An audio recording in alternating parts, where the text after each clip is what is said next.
Good morning students. आज हम आपकी क्लास में क्रिया के बारे में पढ़ेंगे।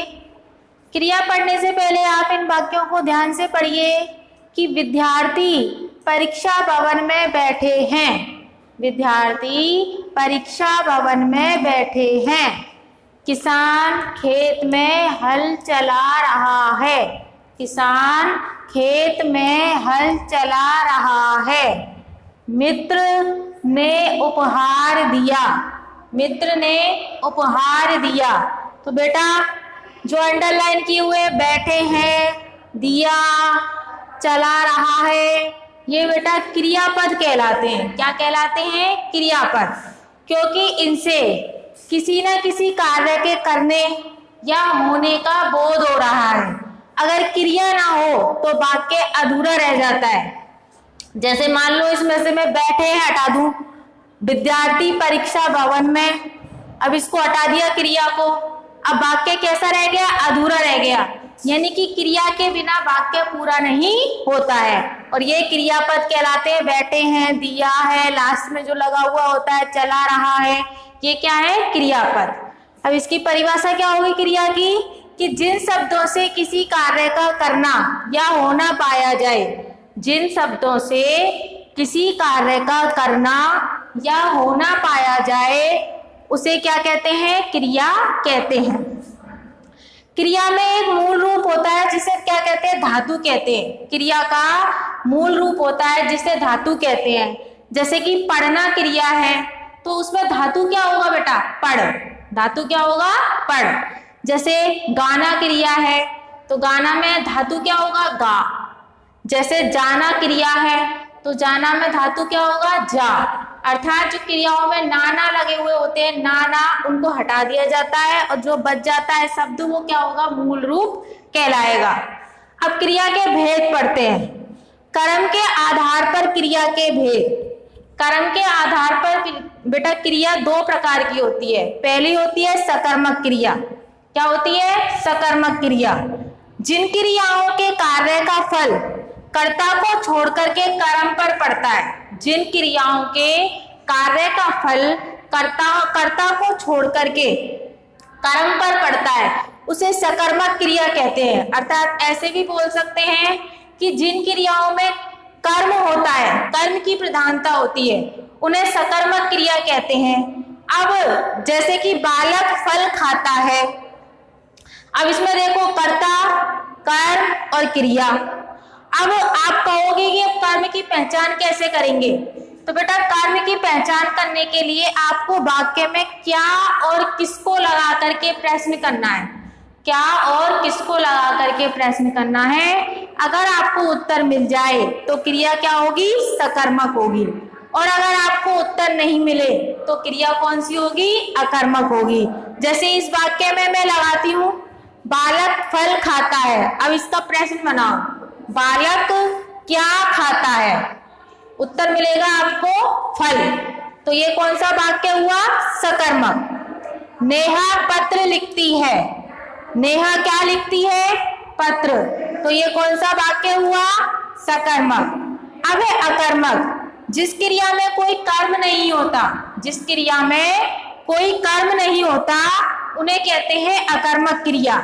इसमें भी प्रश्न बनाएंगे और प्रश्न करने पर अगर उत्तर नहीं मिलता है तो क्रिया अकर्मक होगी। उत्तर मिल जाता है तो क्रिया सकर्मक होगी। जैसे जोकर हंसता है, तो जोकर क्या हंसता है? प्रश्न बनाया मैंने, जोकर क्या हंसता है। अब इसका उत्तर नहीं मिल रहा है तो ये कौन सी क्रिया हो गई? अकर्मक क्रिया। बच्चा डरता है, बच्चा डरता है, तो इसका प्रश्न बताओ, बच्चा क्या डरता है? पता नहीं, तो ये कौन सी क्रिया हो गई? अकर्मक क्रिया।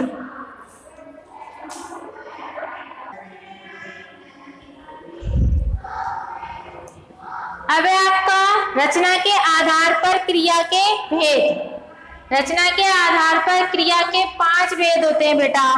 पहली होती है सामान्य क्रिया, दूसरी होती है संयुक्त क्रिया, तीसरी होती है नाम धातु क्रिया, 4th नंबर पे होती है प्रेरणार्थक क्रिया और 5th नंबर पर होती है आपकी पूर्वकालिक क्रिया। तो हम पहली क्रिया पढ़ते हैं सामान्य क्रिया। जब केवल एक ही क्रिया का, जब केवल वाक्य में एक ही क्रिया का प्रयोग किया जाता है वह उसे कौन सी क्रिया कहते हैं? सामान्य क्रिया। जब वाक्य में एक ही क्रिया आए तो उसे कौन सी क्रिया कहेंगे? सामान्य क्रिया। जैसे तुम कब आए, तो देखो आए एक ही क्रिया का प्रयोग हुआ है। जल्दी चलो एक ही क्रिया का प्रयोग हुआ है, तो ये कौन सी क्रिया हुई बेटा? सामान्य क्रिया। दूसरी होती है आपकी संयुक्त क्रिया। जब वाक्य में दो या दो से अधिक क्रियाओं का, जब वाक्य में दो या दो से अधिक क्रियाओं का एक साथ प्रयोग किया जाता है, जब वाक्य में दो या दो से अधिक क्रियाओं का एक साथ प्रयोग किया जाता है तो वहां होती है आपकी संयुक्त क्रिया। जैसे कि नितिन बोलने लगा, तो देखिए दो क्रियाएं यूज में आ रही है, बोलने और लगा, बोलने और लगा। मैंने खाना खा लिया, तो खा और लिया दो क्रियाओं का प्रयोग हो रहा है, तो ये कौन सी क्रिया हुई आपकी? संयुक्त क्रिया। नाम धातु क्रिया, जो क्रिया संज्ञा, सर्वनाम और विशेषण से बनती है, जो क्रिया संज्ञा, सर्वनाम और विशेषण से बनती हैं उन्हें कहते हैं नाम धातु क्रिया। उन्हें कौन सी क्रिया कहते हैं? नाम धातु क्रिया। जैसे संज्ञा बात है, तो बात से बन गई पतियाना। सर्वनाम है अपना, तो अपना से बन गया अपनाना। विशेषण है गर्म, तो गर्म से बन गया गर्माना। गर्म से क्या बन गया? गर्माना। तो इसमें आना आना लास्ट में लगा दिया जाता है और उससे आपकी नाम धातु क्रियाएं बन जाती हैं। जैसे लास्ट से लतियाना। प्रेरणार्थक क्रिया, फोर्थ है आपकी प्रेरणार्थक क्रिया। जब कर्ता स्वयं कार्य ना करे और किसी अन्य को कार्य करने के लिए प्रेरणा दे या किसी और अन्य से कार्य करवाए तो वहां होती है प्रेरणार्थक क्रिया। जब कर्ता स्वयं कार्य ना करके किसी अन्य को उसे करने की क्या देता है? प्रेरणा देता है, उसे कहते हैं प्रेरणार्थक क्रिया। जैसे कि माँ बच्चे को आया से सुलवाती है, तो माँ खुद काम नहीं कर रही है, आया से करवा रही है। जैसे कि गुरुजी छात्रों से पुस्तक पढ़वाते हैं, तो गुरुजी स्वयं काम नहीं कर रहे हैं बल्कि छात्रों से काम करवा रहे हैं, तो वहां कौन सी क्रिया होगी? प्रेरणार्थक क्रिया। पूर्वकालिक क्रिया, फिफ्थ नंबर पे आपकी पूर्वकालिक क्रिया। जब कर्ता एक क्रिया को समाप्त करके दूसरी क्रिया करने लगे तो वहां होती है पूर्वकालिक क्रिया। जब कर्ता एक क्रिया को समाप्त करके दूसरी क्रिया करने लगे तो वहां होती है आपकी पूर्वकालिक क्रिया। जैसे वरुण भोजन करके स्कूल गया, वरुण भोजन करके स्कूल गया।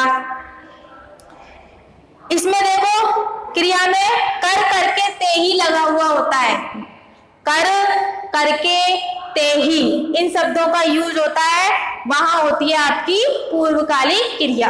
बेटा ये सारा जो वर्ग CW में आपको यहाँ कराया है इसको आपको फेयर नोटबुक में करना है। धन्यवाद।